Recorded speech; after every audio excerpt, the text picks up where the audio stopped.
Hello guys, I've started a behind the scenes channel called BTS The Epic Guy 89 because I couldn't think of anything else to name it.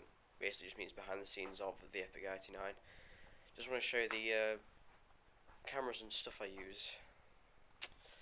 Well, this is well obviously you can see it's a tripod.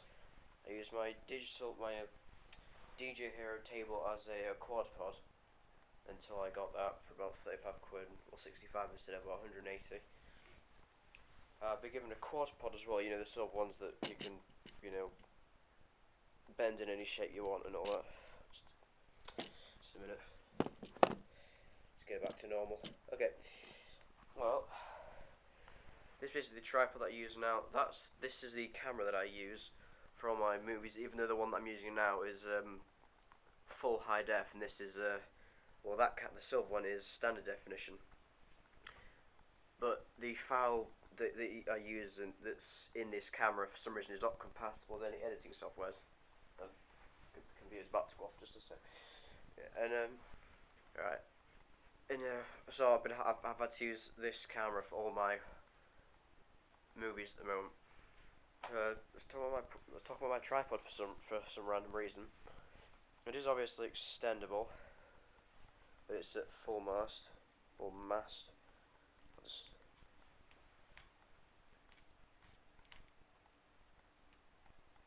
do that.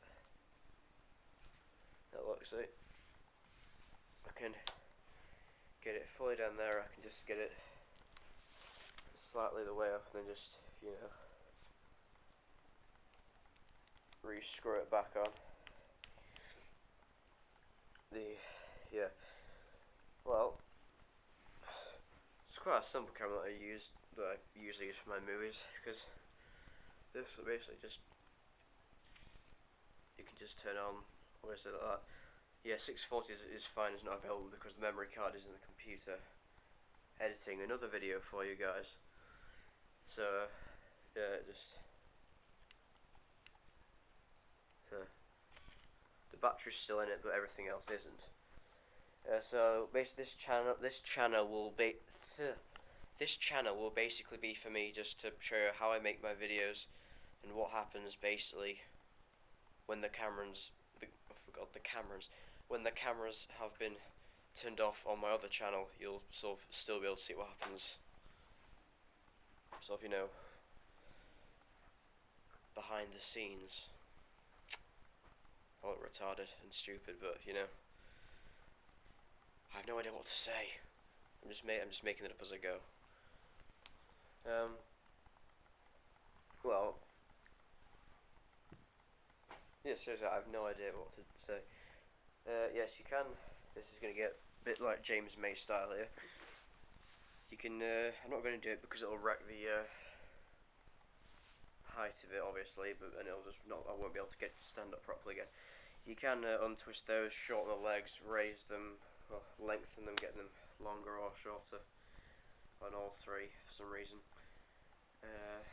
As a strap, but that's not exactly that useful because I could take this, what basically just looks like a bag out of it, but I can't be bothered.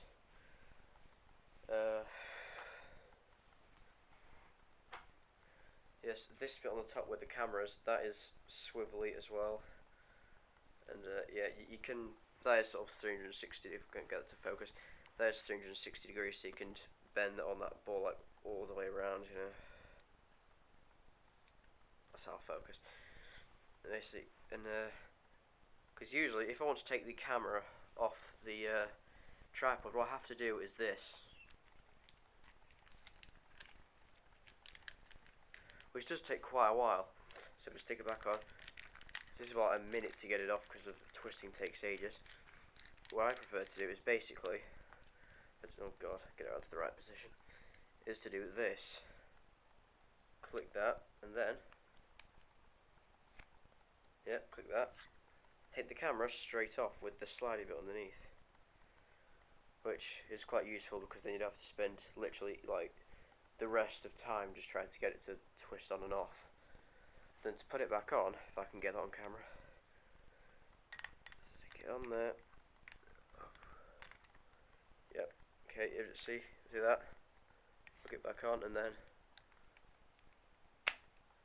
clicks on, and then you're ready for blockbustering again, or movie making. And yeah, with the GorillaPod I was given, that for some reason has a spirit level, but for obvious reasons, so you can see that it's level or not, which it obviously isn't because Bubbler's on the left there. You can't see because it's not focused.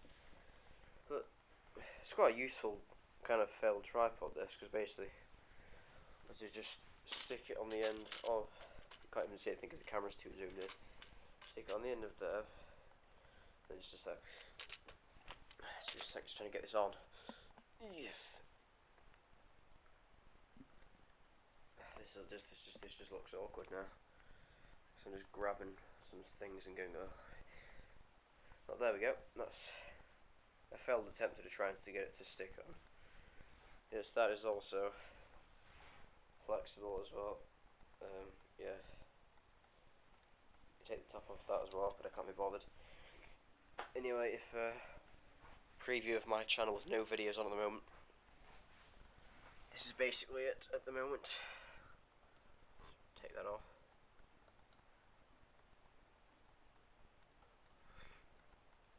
My computer's failed on me for some reason.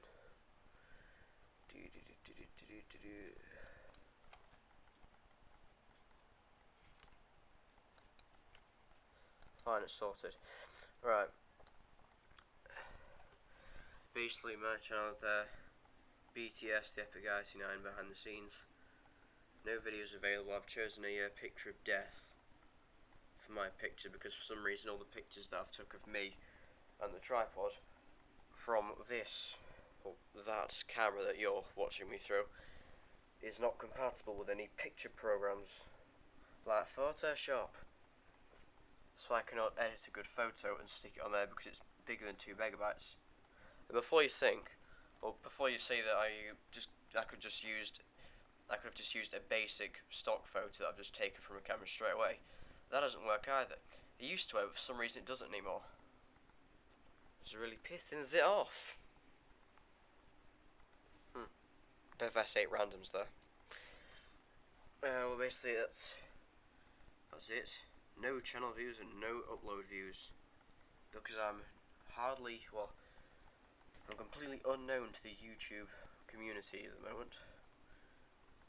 But I've got my info on there, like books, music, films, interests, which I just stuck technology on.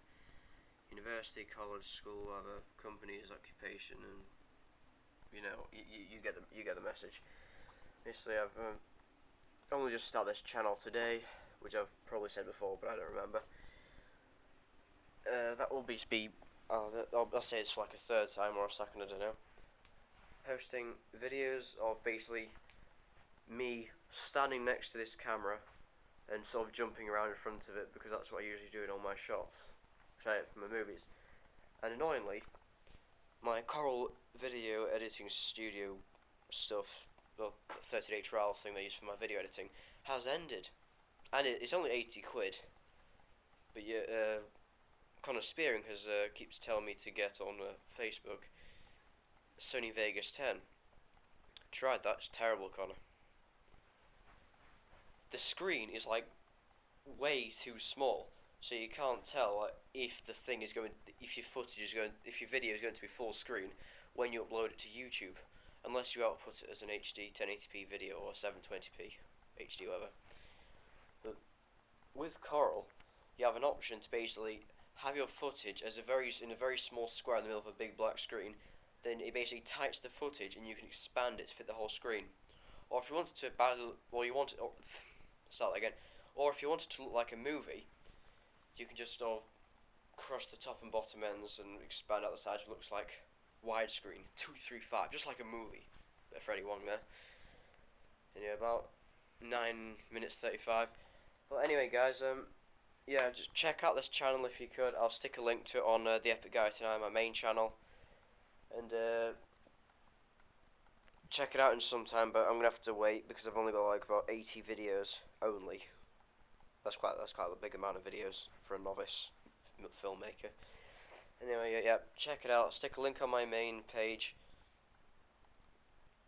check out the randomized channel and tell me what you think, even though I've just basically showed you it.